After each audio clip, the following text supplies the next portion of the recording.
বাড়িতেই যদি পারফেক্ট দই বানিয়ে নেওয়া যায় তাহলে দোকান থেকে আর কেনা লাগবে না। চলো তো রেসিপিটা ফলো করে দেখে নাও। এখানে আমি কড়াইতে দুধ দিয়ে দিয়েছি, 5 লিটার দুধ আছে। দুধটা জাল করতে শুরু করে দিচ্ছি। দুধে যখন একটা বলক উঠবে তখন দিয়ে দিচ্ছি পরিমাণ মতো চিনি। চিনিটা দেওয়ার পর ভালো করে নাড়িয়ে নিতে হবে।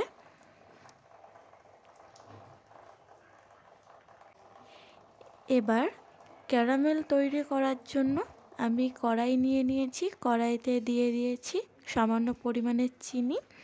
চিনিটা দেওয়ার পর সামান্য জল দিয়ে ভালো করে নাড়াতে থাকবো।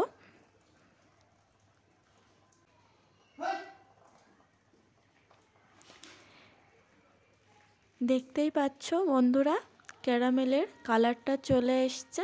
এবার ক্যারামেলটা নামিয়ে নিয়ে দিয়ে দিচ্ছি দুধের ভেতরে। ক্যারামেলটা দেওয়ার পরে সঙ্গে সঙ্গে নাড়াতে হবে। আর যে কড়াইতে ক্যারামেল তৈরি করেছিলাম ওটাতেও একটু দুধ দিয়ে ভালো করে নাড়িয়ে দুধের ভেতরে দিয়ে দিলাম। ক্যারামেলটা দিয়ে বেশিক্ষণ ফোটানোর দরকার নেই, কিছুক্ষণ ফুটিয়ে যখন দুধটা ঘন হয়ে এসছে এবার আমরা নামিয়ে নিচ্ছি। ভালো করে একটা পাখার সাহায্যে হাওয়া দিয়ে ঠান্ডা করে নিচ্ছি। এখানে একটা আঙুল দিয়ে চেক করে নিলাম যে কতটা পরিমাণে ঠান্ডা হয়েছে। তারপর দিয়ে দিলাম দই। এখানে আমি মিষ্টি দই দিয়েছি 2 কাপ পরিমাণে। মিষ্টি দইটা দেওয়ার পরে একটা হ্যান্ড উইস্ক দিয়ে ভালো করে নাড়াতে থাকতে হবে।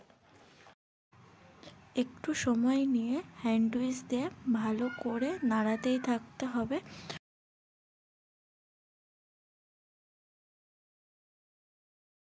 হ্যান্ড উইস্ক দিয়ে ভালো করে মেশানোর সময় দেখতেই পাবে যে উপরে অনেকটা পরিমাণে ফেনা উঠবে। যতক্ষণ না উঠবে ততক্ষণ ভালো করে নাড়াতেই হবে। তারপর আমি নিয়ে নিয়েছি মাটির একটা মালসা। এখানে মাটির মালসাটা ভালো করে ধুয়ে নিয়েছি, তারপর আধা ঘন্টা ভিজিয়ে রেখেছিলাম। এবার দিয়ে দিলাম দুধের মিক্সারটা।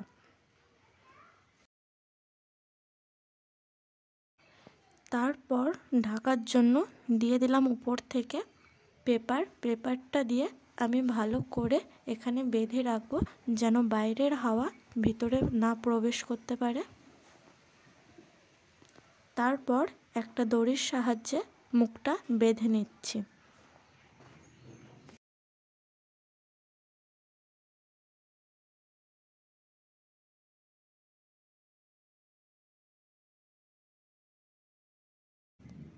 তারপর একটা গরম জায়গায় এই মালসাটা রেখে দিতে হবে। উপরে একটা মোটা চাদর দিয়ে ঢাকা দিয়ে দিচ্ছি। আমি ওভারনাইট ছেড়ে দিয়েছিলাম, পরের দিন সকালে খুলে দেখাচ্ছি দইটা কতটা পরিমাণের পারফেক্ট হয়েছে। তোমাদের সুবিধার্থে একবার নাড়িয়ে দেখিয়ে দিচ্ছি।